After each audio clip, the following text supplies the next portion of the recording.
Hallelujah. Good morning, church. Good morning. Advance Happy New Year to every one of you. Pwede ba sabihin mo sa katabi mo ngayon, Advance Happy New Year? May baka nalilimutan po ng iba na New Year na. We are about to leave 2012 and we are about to approach. 2 days na lang po, 2013. Thanks be to God, hindi po nagbunaw ang mundo. Pero ito na inaakala ng marami, andito pa po tayo buhay na buhay. Kanina, habang nagsasalita po si Pastor Efren, sabi niya lahat ng mga tatay, lahat ng mga nanay, taas ang kamay. Natatawa po kami mag-asawa, nakataas na yung kamay namin. Tapos yung mga kasabayan po namin nakataas na kamay, matanda na. Sabi ko, Dear God, I declare, may bagong katandaan ngayon, mukhang bata.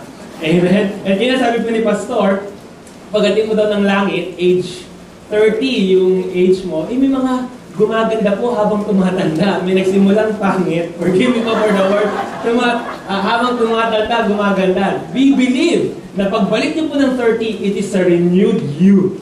And you are fearfully and wonderfully made. Pero din naman yung katabi mo ngayon, sabihin mo, ang ganda-ganda mo ngayon. Hallelujah. Amen. Paganda ng paganda, pabata ng pabata. Hallelujah. Thank God. Amen. I really enjoy po pag kami pong wife ko, meron po kami mga nakikita namin ng mga dati namin kasama, mga kaklase po namin, mga kaibigan namin dati. And ang number one po na description po nila sa aming mag-asawa, bumabata. Amen. Sabi ko, ikaw tumatanda. Pero alam mo, in Jesus, we are always renewed from glory to glory.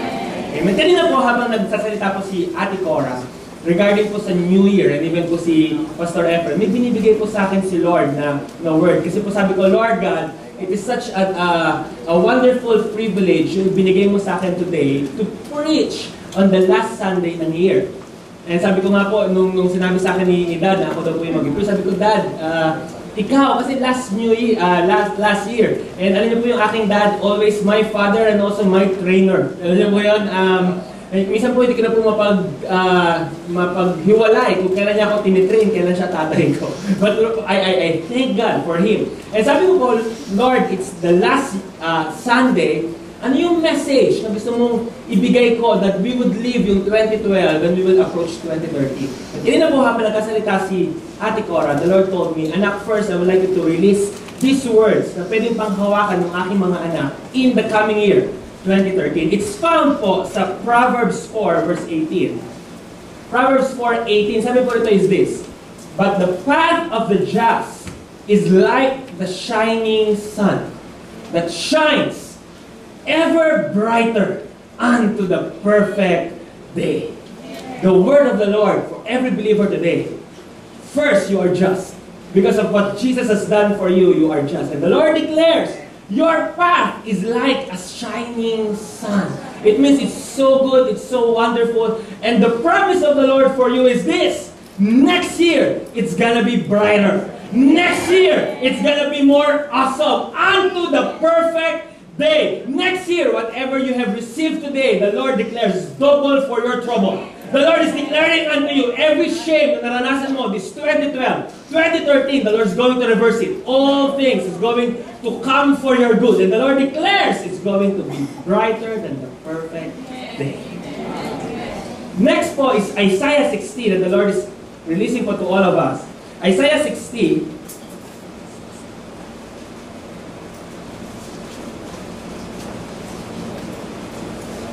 verse 19. Sabi po is this.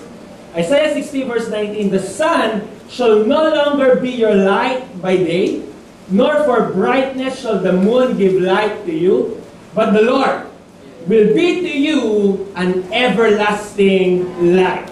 And your God, my dear brothers and sisters in Jesus King of Kings, can I declare this po? 2013 will be your glory year. 2013, you will experience to come in such a place na God will give you, impart unto you. Sabi, Pastor Tim, sabi ni Lord na I bring back all the glory to God. Yes, ito po yun. Pero sabi po ni Jesus, nung siya yung nagpe-pray sa John 17, my glory, which you have given me, I impart to them. And the Lord is declaring unto us, God is gonna be your glory. Verse 20 is declared, sabi po rito, your sun shall no longer go down, Kung 2012 naranasan mo, you're so high sa joy, and then pagdating ng February, pagdating ng March, bumagsak ka uli, and then April, tinataas ka ulit ng Lord. The Lord declares, 2013 is a prophecy, you will no longer go down. Woo! The Lord declares na you will experience such joy na kahit anong mangyayari sa paligid mo, the Lord is going to say, your sun is no longer going to go down. And sabi pa rito, nor shall your moon withdraw itself. And for the Lord will give your everlasting light. Dati po kasi siguro ang everlasting light natin is yung ating career, yung ating success. Kaya pag yung career natin bumabagsak din po tayo. Pag yung happiness ng family bumabagsak din tayo. The Lord declares, this time is different. God is your everlasting light. God is your source of joy. And sabi nito, it will no longer go down. And the days of your mourning, hindi ko po ito sinasadya. Nung binasa ko lang po ito, I was just reading it, sabi ko, Lord, ang bait mo. And the days of your mourning shall be ended. Verse 21, also your people shall all be righteous. Hallelujah. Amen. From men's, women's, young people, Caleb, they will all be righteous. Amen. We are already righteous in Jesus. They shall inherit the land forever, the branch of my planting, the work of my hands, that I may be glorified. Verse 22. A little one, ito po yung sabi ko, I was so excited, binabasa ko po ito. A little one shall become a thousand. Sabi ko, Lord God, pinagpe-prepare mo na ba kami? Kami ay lalaki na. The Lord declares yes. Amen. Whatever little, I would like to remind every one of you, kung sakali pong this year, you have a salary na parang katulad ni Peter, na yung young lad, na 5 loaves and 2 fish. Yun lang po ang category ng salary mo. The Lord declares, that little one will become 1,000. Yung binigay mo kay Lord, the salary mo, na parang able to feed only you, God is promising you, God is prophesying, because I am your light, the Lord declares, that this time, that little one shall become 1,000. Hindi ba sabi mo sa katabi mo, dadami ako.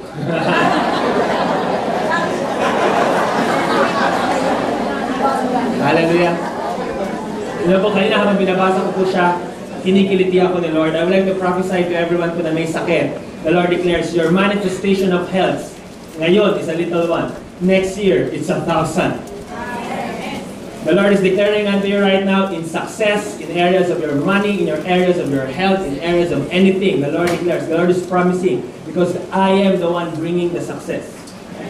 Your little one will become 1,000. And the Lord declares, a small one,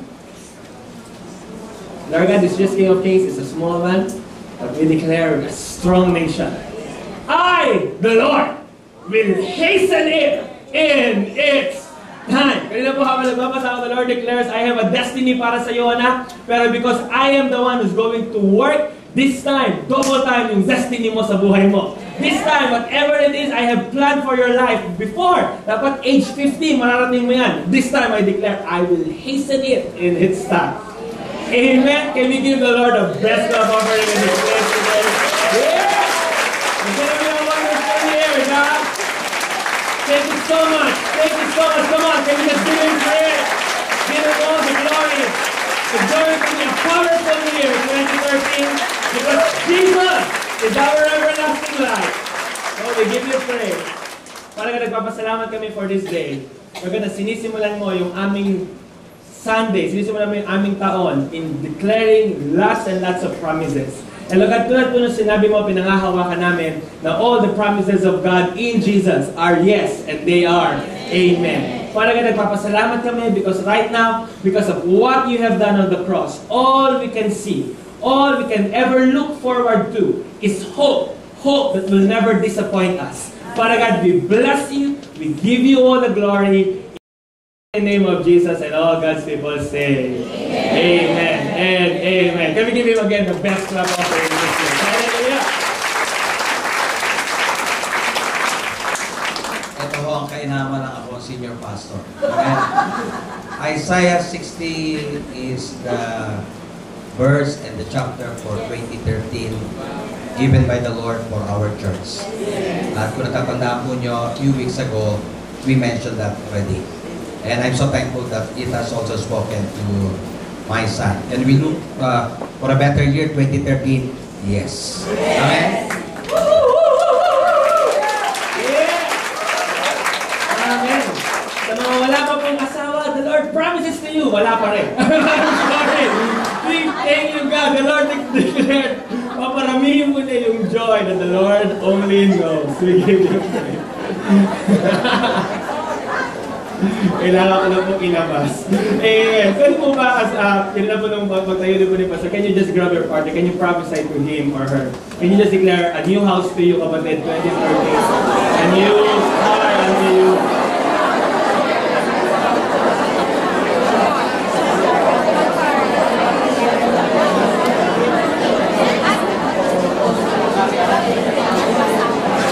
Amen and amen. It's gonna be greater. Amen. I love po yung kanta natin, sabi, our God is greater. Pwede kasi this year, nakanta mo, our God is great. Next year, our God is greater. Next year, our God is greatest. And then the next year is gonna be great. More greatest. Amen. Hallelujah. Lord, I need to start. Amen. Can you open your Bible po sa Matthew 11, 28 to 30. Dito po tayo mag-i-start. Hallelujah. Thank you, dear God. Ayun po, alam niyo po yung may mga times po talaga na naaamoy mo yung promotion mo. Example, ikaw ay nasa office, tapos parang naaamoy-amoy mo na ipopromote ka na ng boss mo, na nararamdaman nyo na, you know po, the same with the Spirit. God has already made our spirit alive and we know what is about to happen. And you may not know it in detail, but naaamoy-amoy mo na something great, something beautiful, something awesome is coming my way. Goodness and mercy is about to slap me in my face. And then, Lord God, ako na lang mismo, ma-overtake ako ng goodness ng Lord. Wala ka nang ibang masabi kundi, ay, ang sarap, Lord. Thank you so much. Amen. Our only part is just to expect it. Our only part is just to believe it. Sabi po sa Matthew 11:28.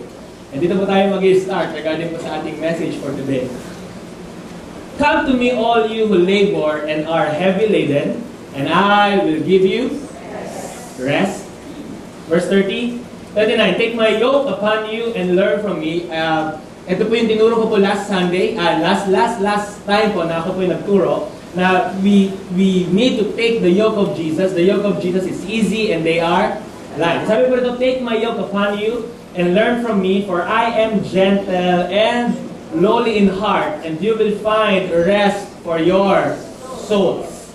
For my yoke is easy and my burden is light. Ito pong verse na to, sabi ko po nung nire-review ko po siya, nung I was preparing yung message ko, sabi ko, Lord, ang daming beses ko na ito yung una kong verse na binabasa every time na I would preach. Nung ako po yung nag-preach dito sa church, nung ako po yung nag-preach sa Forbes Park po nung gabi, nung ako po yung nag-preach po sa Joshua, paulit-ulit po itong Matthew 11, 28 to 30, parang our God is greater. Siguro po, 6 consecutive Sundays na po na kinakanta, walang palya yung song. Sabi ko, Lord, anong meron? And yun po yung sabi sa akin ni Lord, anak, sige, just continue to feed on it, just continue na meditate ka lang yan. And then, habang nag-meditate ko ako, sabi ko, Lord, I will never really get tired of this verse. Because this verse po, this passage, 28, anak, ibalik mo sa 28. Ito muna pala, 30. Yung kanina po, sabi po rito, itong passage na to describes or summarize ano ba ang life ng isang believer under the new covenant.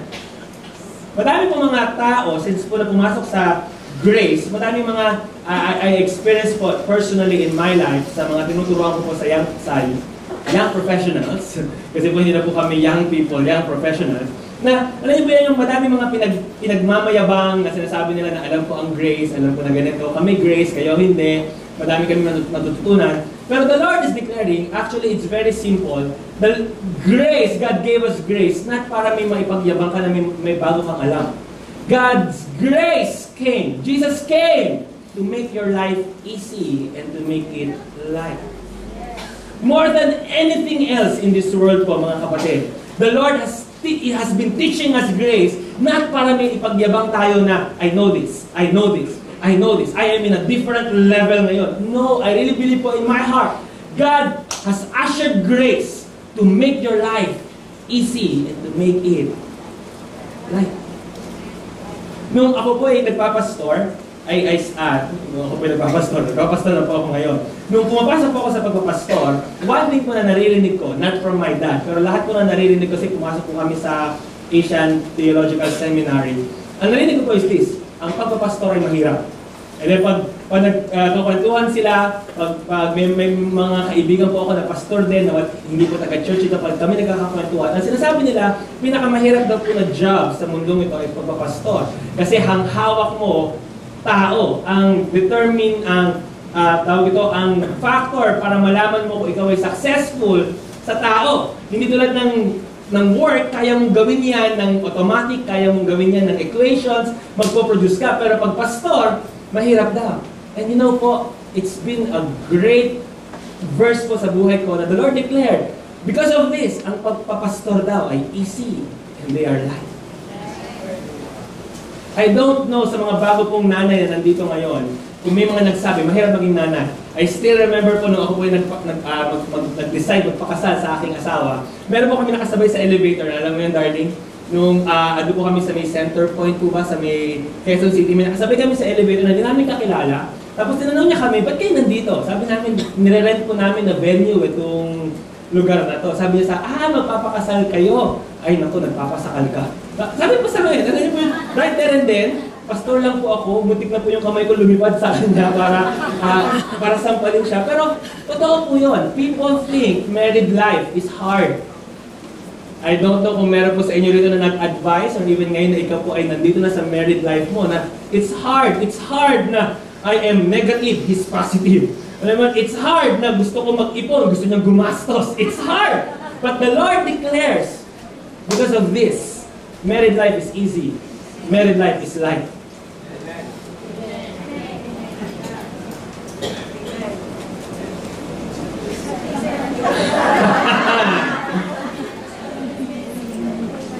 All because of Jesus.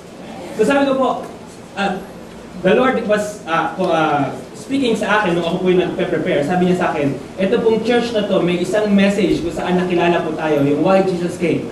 Jesus came to save save sinners, to save the lost, and to destroy the works of the devil. The Lord, sabi po sa akin habang nagpe-prepare ako, anak, when you stand here, dagdagan mo yon. Na this time, your church will be known preaching this. Jesus came!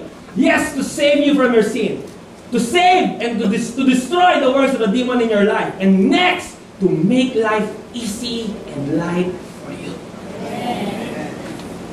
Ano po may nabasa po ako sa Facebook? Nabasa ko po sa Facebook na, na parang prayer. Sabi po ng prayer is this, Lord, nabasa ko po, may isa pong gumagawa kasi ng mga, quotations. Sabi po doon sa prayer, Lord, I don't pray you make life easier, but I pray you make me stronger to face each trouble each day.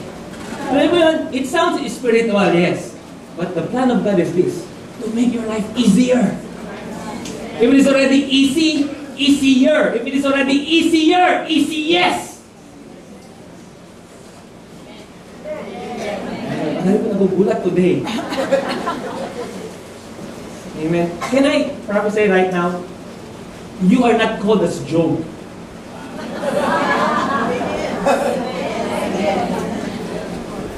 Can I declare it? You are called sons of Abraham. Yes. That God declares everywhere you see, it's yours. That God declares that every soul na tatapakan mo, doon kay Joshua po yan, pero sinabi rin po kay Abraham, it is already yours. You are called for an easy life. An easy-going life. Pwede ba sabihin mo sa katabi mo, easy kapatid?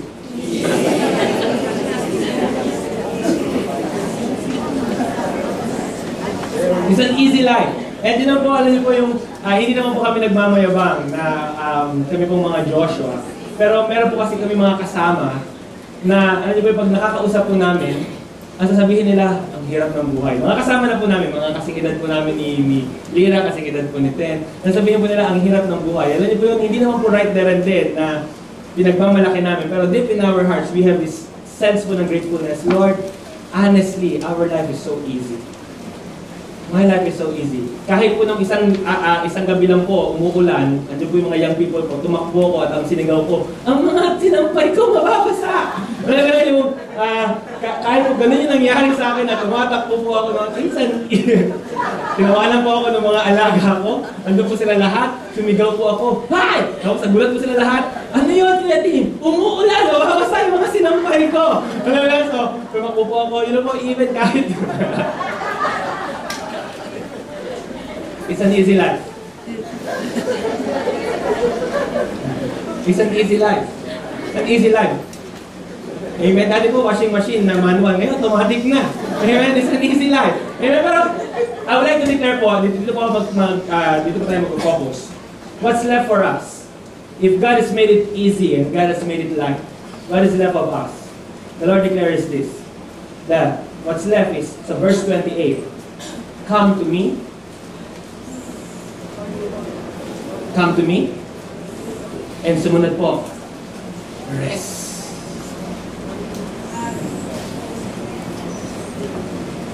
If God, Jesus, has already made it light, made it easy, what is left for me? God declares, what's left for you is to simply believe and to simply rest. Meron po tayong babasahin, dito po yung pinaka-text po natin, sa Hebrews chapter 4. Hebrews chapter 4 verse 16 declares po, this mighty passage, Hebrews 4, 9 to 11, sabi po is this, there remains therefore a rest for the people of God. For he who has entered God's rest has himself also ceased from his work as God did from his. Let us therefore be diligent to enter that rest, lest anyone fall according to the same example of disobedience. Sabi po sa verse na to, if there's any duty, any job, anything, sabi mo tayo magsasabi, Pastor Tim, God has given me strength. God has given me this ability. Saan ko gagamitin? If there's anything to work for, it's towards rest.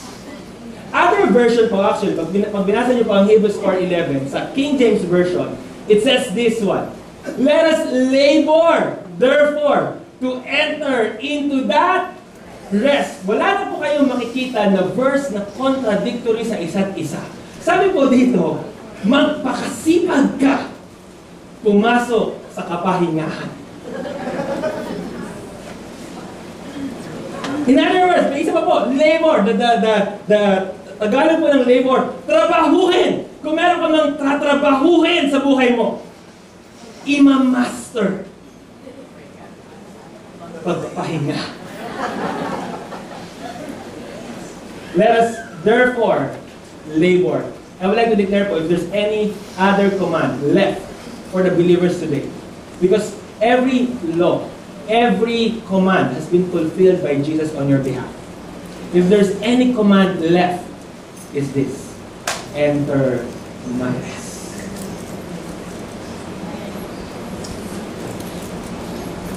Maliwanag po ba tayo, mga kapatid? You know, I would like to declare po, because of Jesus, you can afford to just let go and relax. Because of Jesus carrying it all. Meron po ako sinulat po dito. Ang sabi ko po is this. I put it po sa notes ko. Because of Jesus, people can now rest. Because Jesus carried it, I don't need to carry it anymore. Because Jesus took it, I don't need to bear it. You know po, there's a mighty passage po sa Bible. Alam ko po kung kayo po ay aware dito, na meron na pong isang part ni Jesus nung siya po ay bago i-crucify. Nasabi po sa Bible, buong garrison daw po ng Romans ay humarap sa kanya. Pag tinignan niyo po yung Bible noon, garrison speaks of 50 to 100 Roman soldiers. Nasabi po dito, the whole garrison daw, si Jesus daw po ay hinarap, and the whole garrison spat at Jesus' face. Yung buong garrison daw, binuraan siya. So parang, hindi ko pa alam kung paano na ginawa yun, pinapila, isa-isa. And then si Jesus po, yun po yung time na meron na siyang crown ng thorns. Actually nga po, sabi po sa Bible, nilagay siya ng crown of thorns. Paglagay ng crown of thorns, binayo yung ulo. Pagbayo po ng ulo, nilatig po, at nung duguan na po siya dyan, one by one, the garrison came and spat at his face. You know po what the significance? God took this, our face deserves spit. This face deserves duraan because of everything that we have done. Because of the shame na ginawa natin for all these times.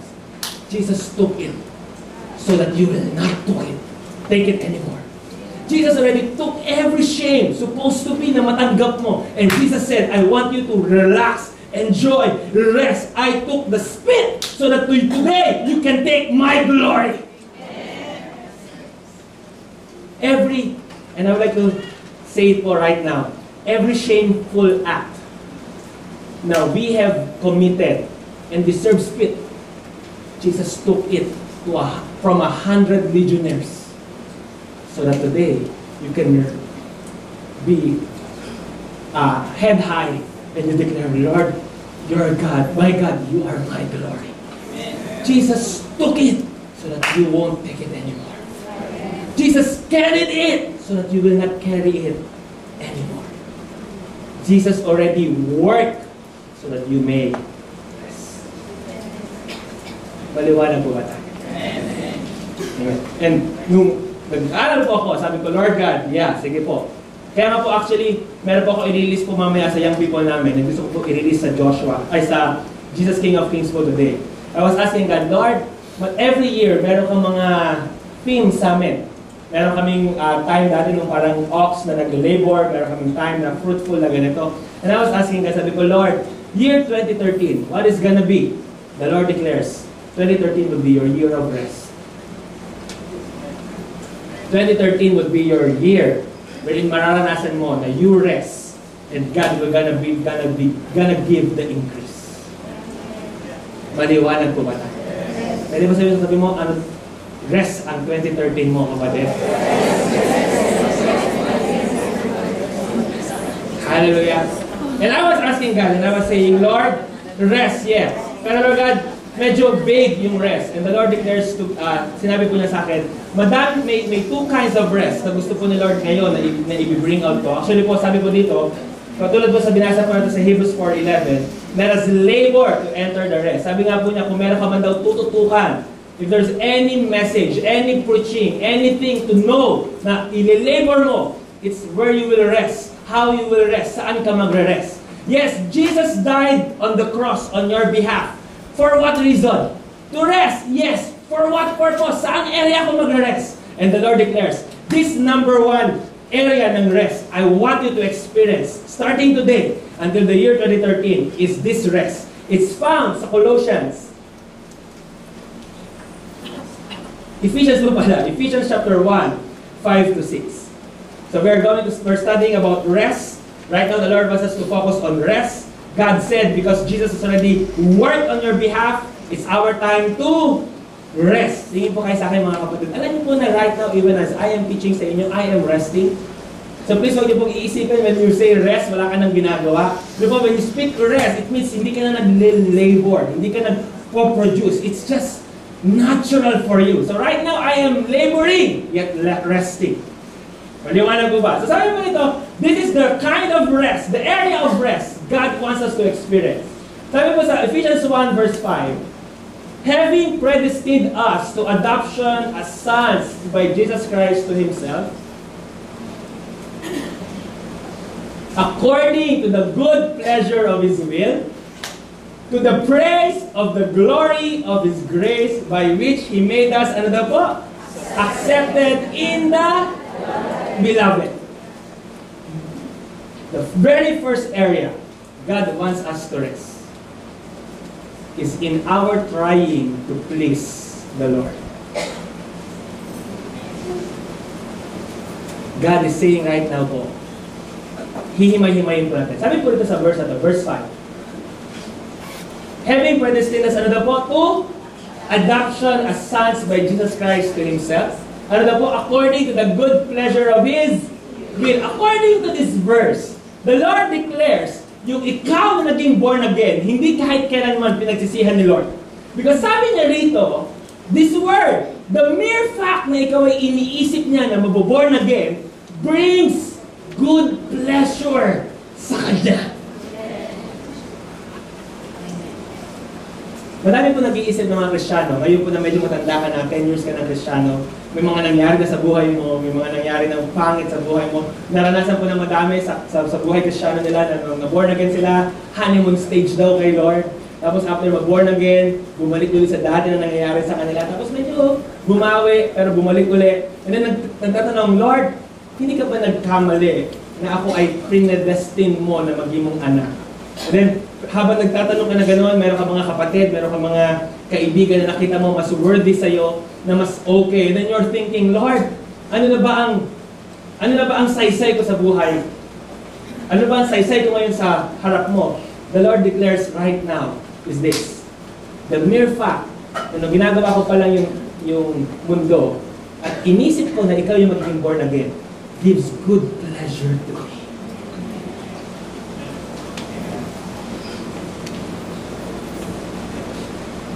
Konti na lang po nag-i-email. Para hindi po sila makatanggap. Tingin po kayo sa akin.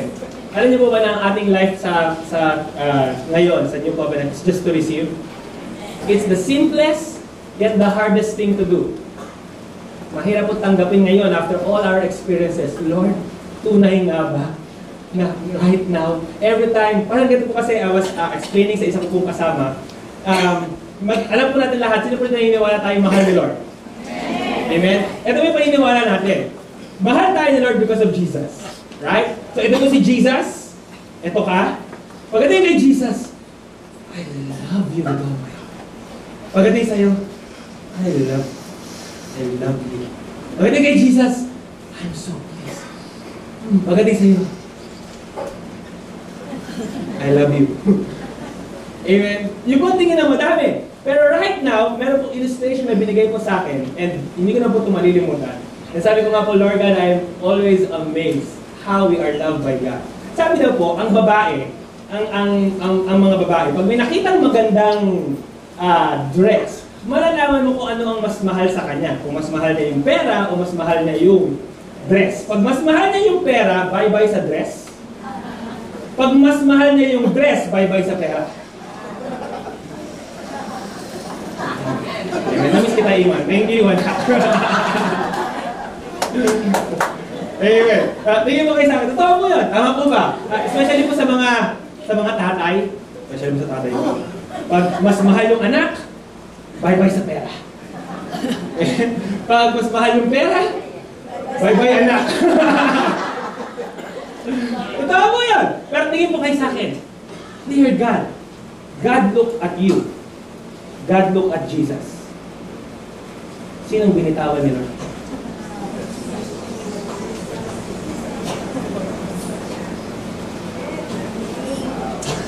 God has Jesus. Para tulad ng babae na may pera, she could just have enjoyed yung pera. Hindi mo kailangan yung dress. God has Jesus for all eternity.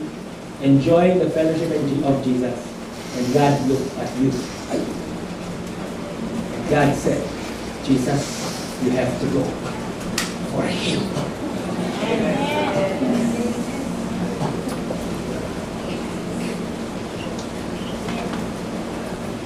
What does that tell you?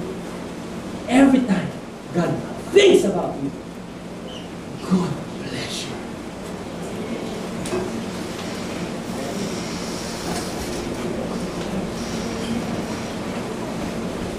Oh, believers in God.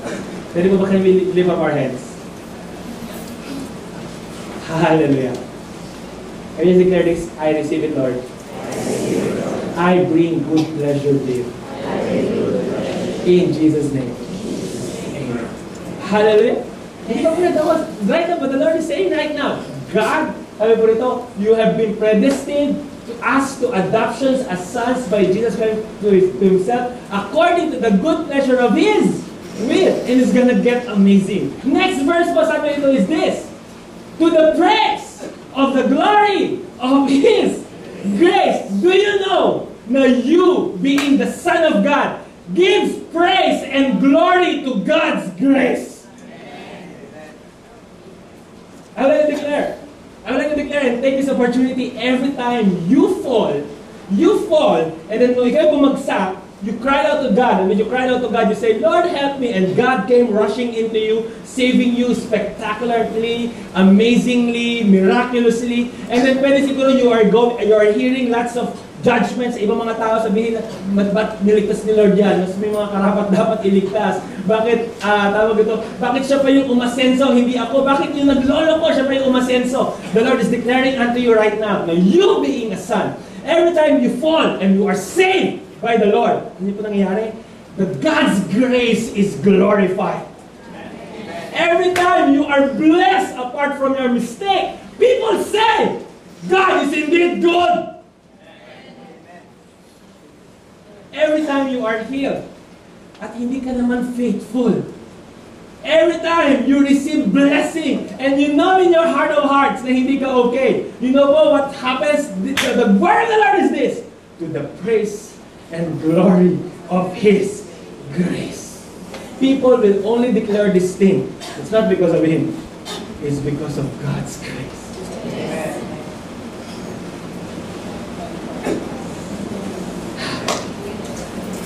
Dear God, samot-sari po yung tingin sa akin ngayon.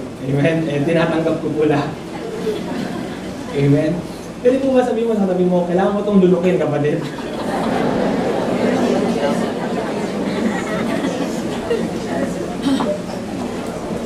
Alam mo, nararamdaman ko, meron pong itong truth na ito para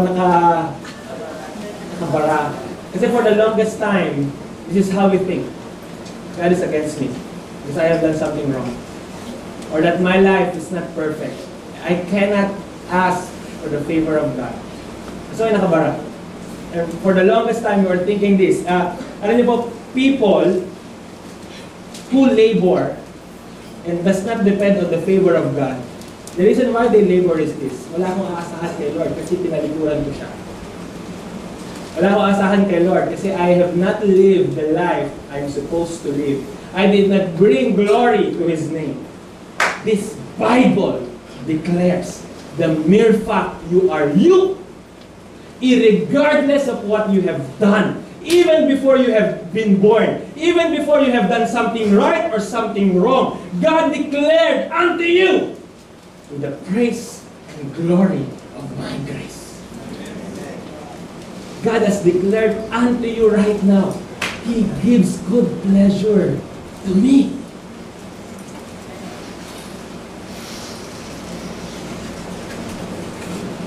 Maliwanag po ba tayo? Next po is this. Tapusin po natin. Sabi po rito, by which He made us, ano daw po, accepted in the beloved. Sabi po dito, and, as I was meditating, the Lord declared, we have hidden ourselves. Rather, Jesus has taken you and hid you in Himself. Hey, everywhere God turns you. Everywhere God turns you. Grace, halika nga rito. Thank you sa jacket. Kailan na rin ako ng jacket mo, my dear sister. Sabi po dito is this. Come here, my dear sister. Thank you, dear God. Maganda ang aking kapatid. Tatanda ko siya forever, yaya ni Bubo. I love this sister of mine. Amen. Thank you, dear God. You know what sabi po dito is this. Meron pong spectacular verse, Colossians 3. Colossians 3, verse 2. Sabi po ito is this. Colossians 3, verse 2. Yeah. Set your minds on things above, not on things on the earth. Because verse 3, for you died, and your life is now hidden with Christ in God. You know what? One day, God showed me something. I have hidden you in me. Na kahit anong kalikot gawin mo dyan, inside. Kahit anong gawin mo mali, magmura ka inside, you are hidden in me. Yes, and we give God the best life offering of the Spirit tonight.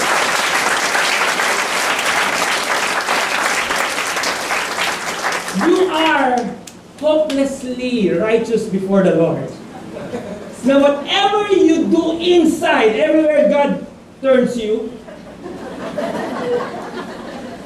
all He sees is the excellence of Jesus. Thank you, please. Excellence of God, the sweet aroma of Jesus. So God has no choice but just to bless you and bless you and bless you and bless you Even kung kahit may gawin kang mali, because you are hopelessly hidden in Christ. No whatever God looks, 35 degrees, 45 degrees, any angle, ang ganda ng angulo.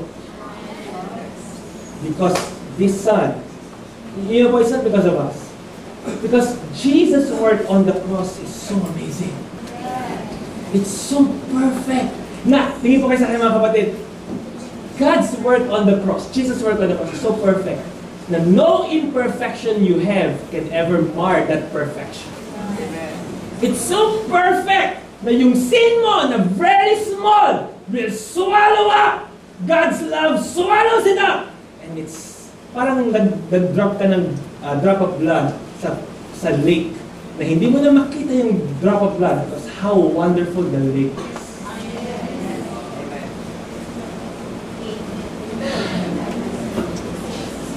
In other words, what's left of us? To rest in trying to please God. Bakit, Pastor Tim? You are already pleasing to Him. Bakit, Pastor Tim? Because of Jesus.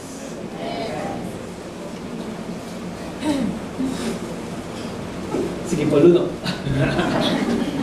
Meron pong verse sa Bible, sabi ko po, Lord God, madami magkasabi ngayon, Pastor Tim, how can that be? How can I be pleasing? I have these lots of characters that is bringing ruin to the Lord. Mamaya pati pag-uusapan yon. Pero right at this very moment, when God is looking on you, meron niyo po ba? Meron po nagsabi na galit kay Pastor Prince nung sa turo niya ng Greece. Kasi daw parang daw po si Santa Claus, si Pastor Prince, na parang blessed daw ng blessed. Yun na po nung kinausap ko po yung mga Joshua ko, sabi ko, daig ni Lord si Santa Claus. Si Santa Claus may naughty or nice. Si Santa Claus, pag tingin niya sa taas, at pag tinignan niya lahat ng mga bata, naughty, walang gift. Nice, may gift. Only God can look naughty and nice. Alam yun? Pag naughty ka, blessing. Nice ka, blessing. Naughty ka, blessing. Nice ka, blessing. Because all he sees is Jesus. Wala siyang naughty or nice. He has Jesus. Amen. And when God looks at us today po, from this heaven, God does not see first-class blessing kay Pastor Efren, second-class blessing kay Ate Hazel, third-class blessing kay Grace. It's all best. Because right now, you are accepted in God, in the Beloved. Stop trying to please Him. Pastor, then what's left of me? To believe, receive, and just to rest. What's left of you is when you go po sa inyong mga offices, sa inyong pong mga school, na when you open the door, you declare this, I am favored by God because I am pleasing to Him because of Jesus. Marami po sa atin, nung tinuro po yung grace, madami nangahawakan ng favor. Tama po ba? Favor sa trabaho, favor sa school, favor sa lahat-lahat. Pero niyo po, ang problema po ng ganon, hindi po kasi siya kompleto. Ang problema no, dinideclare mo ang favor pag nararamdaman mo okay ka kay Lord. Pero pag hindi ka na okay kay Lord, ayaw mo na declare yung favor. Kasi parang nawawala ng bisa. But the Lord declares this. Because God is eternally pleased with you because of what Jesus has done. At any time of the day, you can ask for favor. Tingin po kayo sa akin. You can rest.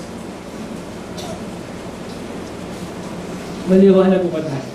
There's an amazing verse po sa Bible. Ewan ko po kung naiintindihan niyo po bakit may Song of Solomon sa Bible.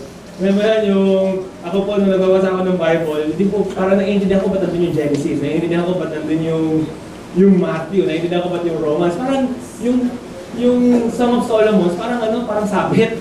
Pero yun ba, nung pumasok po ako sa Grace, God told me, Song of Solomon, is, the book of Song of Solomon, is the book of Jesus and you. What Jesus says sa kanyang beloved. And think of what Jesus says sa iyo. Sabi po sa Song of Solomon, ito po bubuksan natin. Song of Solomon, chapter 4, verse 7, is this. You are all fair, my love, and there is no spot.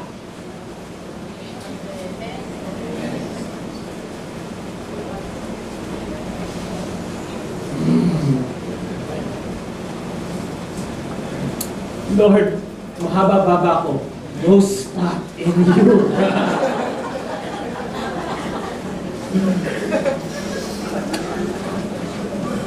When God looks at you, this is what He declares. All fair. Ano po ba ibig sabihin ng fair? Patas! I'm sorry po. Ang ibig sabihin po ng fair. I'm sorry po, lalabas po talaga yung biro. Ang ibig sabihin po ng fair, you are all maganda. Sabihin po, in every aspect. Now, kung di po kayo makapaniwala, do you know na meron pa po, Song of Solomon chapter 7, verse 6, is this. How fair and how pleasant you are, O love, with your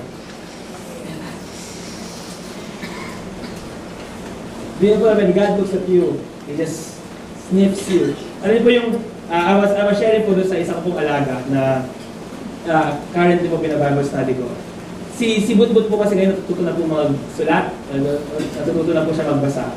Nung pong birthday ko, ito pong birthday ko, sinulatan po ako niyan. Ang sulat po niya sa akin, Daddy lang. Parang kumuha po siya ng piece of paper. Tapos yung pagkakasulat po niya ng Daddy, hindi kumpleto. Yung D niya parang inverse na V.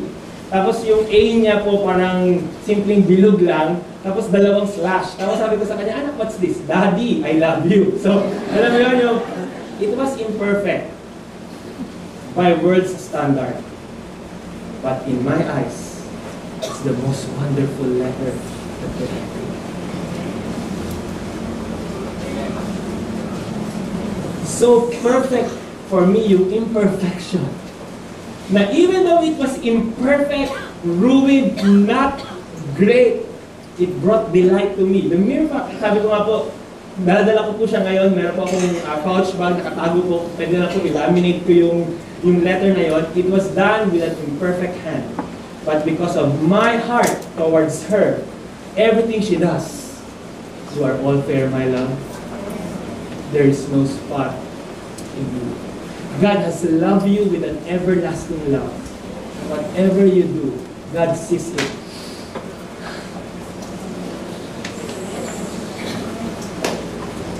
Maliwanag po ba tayo, mga kapatid? You can rest in crying. Pastor T, teka lang, may mga magsasabi po na ganito, Pastor T, mahirap yan, ituturo mo yan. Kung sinabi mo na we are already pleasing kay God. Paano yung mga tao na may ginagawa talagang hindi pleasing kay God? You know po, tapos na po kasi tayo dun sa time wherein we first do pleasing things and then we are called pleasant. Na, sige, before I call you, you please me, do pleasing things. That was the law. Law is do first and then I declare. Do first righteous things and I declare you are righteous. Nung pumasok po yung grace, this is how God made it. I declare first, pleasing ka. And as you believe you're pleasing, then you walk pleasant paths. We are no longer in the age of trying to please, because the Lord declared, even before po si Jesus mag-miracle, God opened up the heaven. Even before siya mag-work, God opened up the heaven and said, this is my beloved Son, in whom I am well. Please, wala pa pong miracle na sinasabi na ginagawa si Jesus. And right now, people of God, can I declare this? Hindi pa po nagsisimula ang 2013. God is declaring unto us today, 2013 is so pleasing sa akin. 2013, anak, you are already pleasing in me. Believe it, and you will walk pleasant.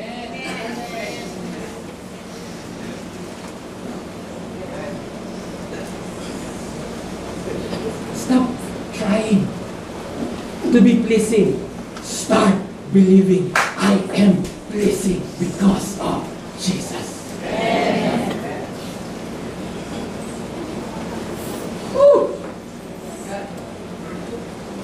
Maniwala po ba tayo? I don't care kung ano po nangyari. Actually nga po sa Bible, di po dineclare, sabi po rito, forget the things of the past. Ano po ang masarap po sa past? Ang maganda po sa forget the things of the past. Our present today will be the past tomorrow. So even what you do today is gonna be the past, and God says forget it. As far as I am concerned, anak, the more you believe it, the more you walk in it. You know po, I'm so thankful, I'm so grateful. Kahapon po kami po ay kami po mga Joshua ay nagkaroon po ng maliit na Christmas party.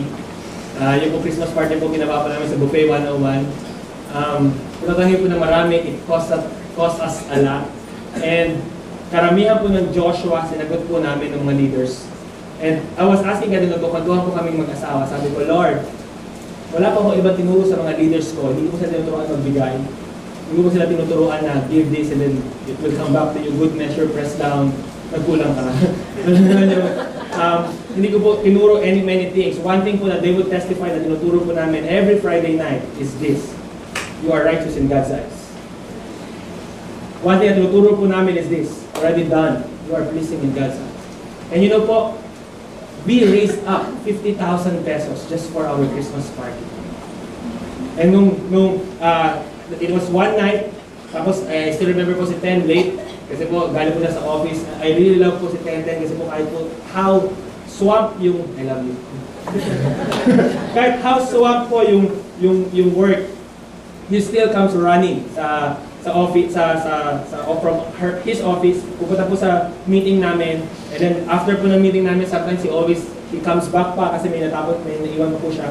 So, I was just preaching about the love of God, that God loves us. I was preaching these kinds of line. And after po nun, nagtawag po ako ng, hindi po altar call, sabi ko, meron tayong Christmas party, mga anak. Sabi ko, sino gusto sumagot? No longer sacrificial, hindi po ako naghahanap ng sacrificial giving sa kanila. Kasi one thing nakakita ko sa New Covenant, no more sacrificial giving. Cheerful giving. Lahat ng sacrifice kinuha ni Jesus. Hindi mo na kaya sabihin, sacrificial for me. No, it's cheerful giving. Sabi nga po ni Apostle Paul, everything you give cheerfully, that's the thing na nagkakambak sa'yo. What you give? Yun yung hindi mo bumabalik. Sabi ko, give cheerfully. So, I said to them, hindi po ako nag-prepare ng message na pag nagbigay, ibabalik. I asked them, can we, ito yung nasa heart ko, also po yung mga leaders, ito yung nasa heart ko, i-treat natin sila sa Buffet 101, it's 800 a piece, nag-asos tayo ng mga 50,000, kasama na yung mamimigay sa church, kasama na yung mga ganyan. And yun na po, binitawan ko na po yun, si Lira na po yung nag-take account, to make the long story short, natapos po lahat, meron pa po kaming 7,000 na sobra. This message will not cause you to sin. This message cause you to walk in a pleasant life. The more you believe you are pleasing, the more you manifest pleasing characters.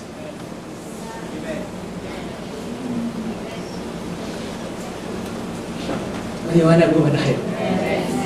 Amen po ba? Amen po ba tayo mong gulat na gulat? Amen? Lastly po, gusto ko sabihin, saan po tayo tinatawag Lord mag-rest today? Tinatawag po tayo Lord mag-rest in trying to please Him. And I would like to end po dito na number 2. God is calling us to rest in trying to fix ourselves. Uso po ngayon ang New Year's resolution. Uso po ngayon yung I will never be same again. But next year I become all the worse. And uso po ngayon yung may nakita ka, nag-iisip ka ng mga nangyari sa'yo sa 2012, and then ilalagay mo sa isang listahan, tapos maglagay mo sa isang listahan, sabihin mo, I will never do this. Madami po sa mga parents, I really believe po, kasi po nakaka-agree po ako sa inyo. Ito po ang number 1 list sa resolution, magtipid.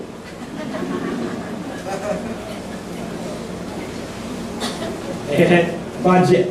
Wala pong masama doon. Wala pong masama doon. Lalo na po when you are led by God. Kasi kailangan po i-qualify ito. Hindi po tayo, kasi po pwede pong maging law sa isa, gumastos.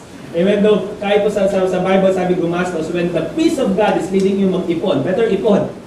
Alright? Pero what I'm saying po is this, madami po sa atin, we are doing a lot of things today kasi we have viewed yung ating 2012. At kung renew natin yung ating 2012, sabi natin madaming dapat baguhin sa buhay ko. At dahil madaming bagong baguhin sa buhay ko, 2013 is a new year, so dapat magsimula. So we try our very best to change. The Bible declares is this, every flesh comes to nothing. I don't know if you would agree po with me. Ano po bang New Year's resolution ang nasunod?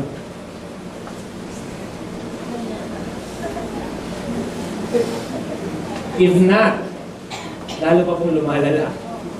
Remember the law?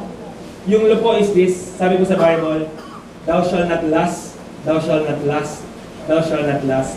The more na sabihin mo, I will not lust, you did not lust. Kasi you lusted. I love po yung description na may isa na po tao sabi, hindi ako maglalas. Nakakita po ng tao, lalaki na may palda. The more you put a law in you, the more you cannot commit it. And even po yung sabihin mo, magtitipid ako. You know what will happen? There's a powerful verse. Dito po tayo mag-usher in na magtapos. Sabi po sa 1 Corinthians. Now, I am for change. Alam niyo po yun, I have many things po in my life na naiinis po ako na nandun siya. And alam niyo po yun, yung may mga nag-manifest po, I was sharing nga po kay Rex, kasi po kami po yung mag-usap ngayon. Sabi ko, itong Pasko po ito parang ang mainisin ko. Alam niyo po yun, yung may kinainisan ako ganyan. I really hate po yung part na yun of myself, na parang kung kailan Pasko, dapat love. Pansinin niyo po to. The more yung mga tao na sinabi, I should give love. Itong Pasko ko, lalo ka nainis. Ayan. So, pero yun ako sinabi po rito sa 1 Corinthians 1:29-31. Sabi po is this, that no flesh should glory in His presence. Actually po, ito pong context po na itong passage na to is, sabi po rito, God calls the weak, God calls the foolish, God calls the base. So sabi po rito, that no flesh should glory in His presence. Tingin po ka sa akin mga kapatid. The reason why God doesn't want you to try to change your life, because God doesn't want you to have the glory by yourself. Pastor Tim, what's left? Verse 30. Sabi po rito is this, but of Him, you are in Christ Jesus, who became for you wisdom from God and righteousness and sanctification, and God doesn't want you to try to be holy. God said, receive Jesus as your holiness. Don't try maging matipid. Rather, receive this. Lord Jesus, ikaw ang matipid. I receive you. Alam niyo po yung naiinis na ako, I tried my very best wag mainis. Pero ito pong problem, lalo ka maiinis. God told me, anak, I am the one who is love. Receive me who is love. And don't effort. Huwag ka mag-try na tanggalin sa buhay mo yan. Just receive me as your identity. I am the one na hindi mainisin. Alam niyo po, it's a good prayer, Lord, make me humble. Alam niyo po, the greatest prayer is this, Lord Jesus, you are my humility.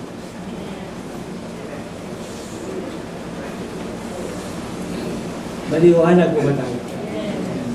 Kaya po sinabi sa 2 Corinthians 5:17, last verse, if anyone is in Jesus, he is a new creation. Pero sabihin mo sa tabi mo, hi, new creation. You become an old creation pag nalilimutan mo you are in Christ. Amen. Tapos sabi mo dito, all things have passed away, behold! All things have become. Maliwanag po ba tayo mga kapatid? Our life for today is no longer about trying. It's resting. Maliwanag. Can you turn to your partner and sabi mo, ano naiintindihan nyo ngayon, kapatid? Ano naiintindihan mo sa ating pinag-aralan?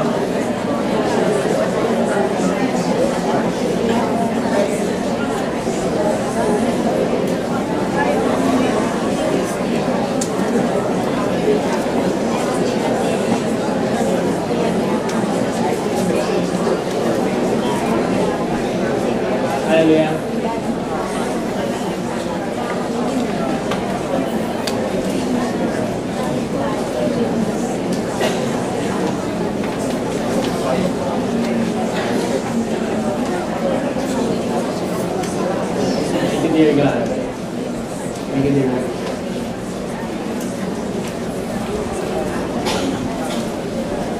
Yun na po, meron pong mighty praise po si Lord na pinamigay po sa akin. Actually, everything you need, Jesus has become for you. When you need humility, you don't need to strive for humility. Receive it from Him. When you need joy, you don't need to dig deep and say, ano bang meron sa buhay ko na nakakatuwa, yun yung paghuhugutan ko ng joy. No, you can just lift up your head and declare this, Jesus, you are my joy.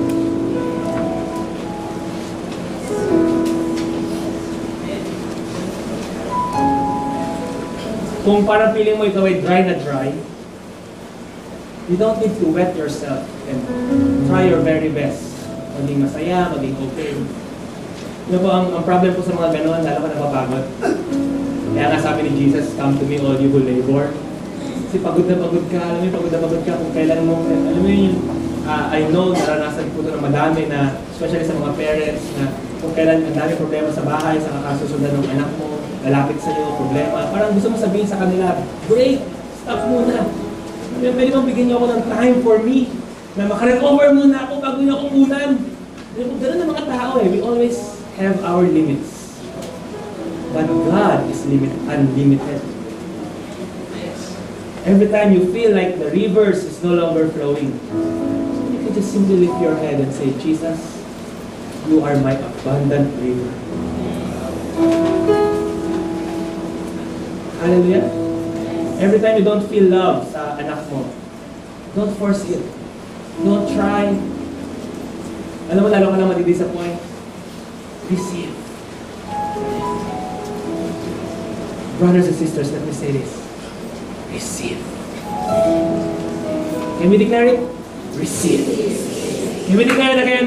Receive. Can we declare it again? Receive. Can we declare it again? Receive. Just receive. Can we all stand up? Hallelujah.